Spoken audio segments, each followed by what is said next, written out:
నమస్తే అండి. నా పేరు డాక్టర్ సతీష్ రెడ్డి.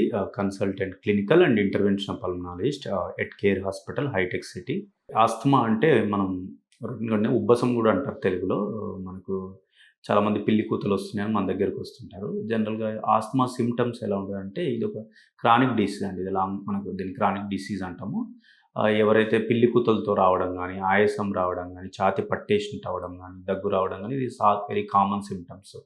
ఈ ఆస్తమాకేందంటే మనకి సింప్టమ్స్ వేరీ అయితుంటాయి టైంతో పాటు. మనకి ఇంటెన్సిటీ గాని, ఆ సింప్టమ్స్ తీవ్రత టైమ్ టు టైమ్ మారుతూ ఉంటుంది ఆస్తమాలో.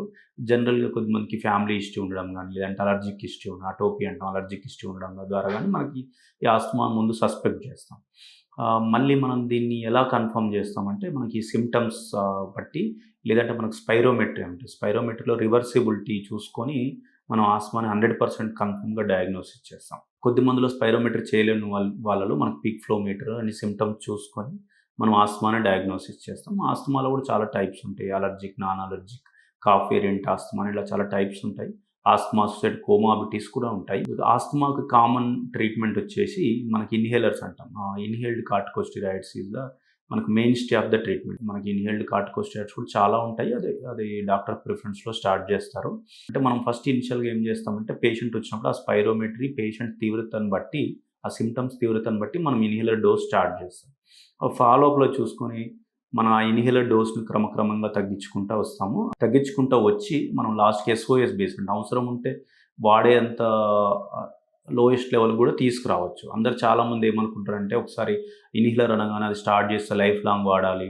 దానివల్ల ఏదో అడిక్షన్ ఉంటది. అదేమో డ్రగ్స్ లాగా అడిక్ట్ అయితే అలా ఏమి ఉండదండి. డాక్టర్ గారు ప్రిస్క్రైబ్ చేస్తే మీరు కన్సల్ట్ అయ్యేటట్టు తప్పనిసరిగా వాడాలి. ఇన్హేలర్ వాడితే మీరు ఆల్మోస్ట్ లైక్ నార్మల్ అయిపోతారు. ఒకసారి స్టార్ట్ చేస్తే లైఫ్ లాంగ్ వాడాలనేది కూడా ఏమి ఉండదు. మనం స్టార్ట్ చేసుకొని మన సింప్టమ్స్ బట్టి స్లోగా తగ్గించుకుంటూ వచ్చి అవసరం ఉన్నప్పుడు వాడేంత వరకు కూడా తగ్గియొచ్చు. కొద్ది మందిలో ఆస్తమా కంట్రోల్ కాకపోతే అన్‌కంట్రోల్డ్ ఆస్తమా, సివియర్ ఆస్తమాకి కొత్తగా బయోలాజికల్స్ అని న్యూ ట్రీట్మెంట్ వచ్చింది. సో, దానివల్ల కూడా మనం ఆస్తమాని కంట్రోల్ చేసుకోవచ్చు.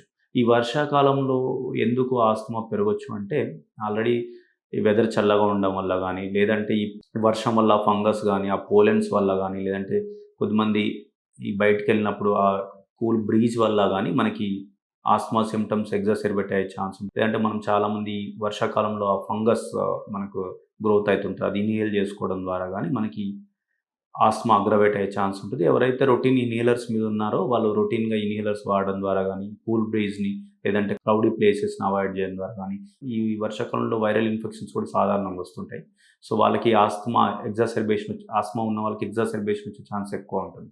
సో, రొటీన్‌గా వ్యాక్సినేషన్ అంటే ఇన్‌ఫ్లుయెంజా వ్యాక్సిన్ గానీ, లేదంటే ఆ న్యూమోకోకల్ షెడ్యూల్ వ్యాక్సినేషన్ తీసుకోవడం ద్వారా గానీ, మనం ఆస్తమా ఎగ్జాసెర్బేషన్ రాకుండా ప్రివెంట్ చేసుకోవచ్చు.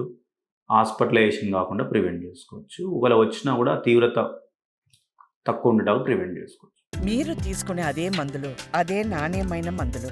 కానీ సగం ధరకే. అవును. మెడ్‌ప్లస్ బ్రాండ్స్‌పై 50-80% తగ్గింపు.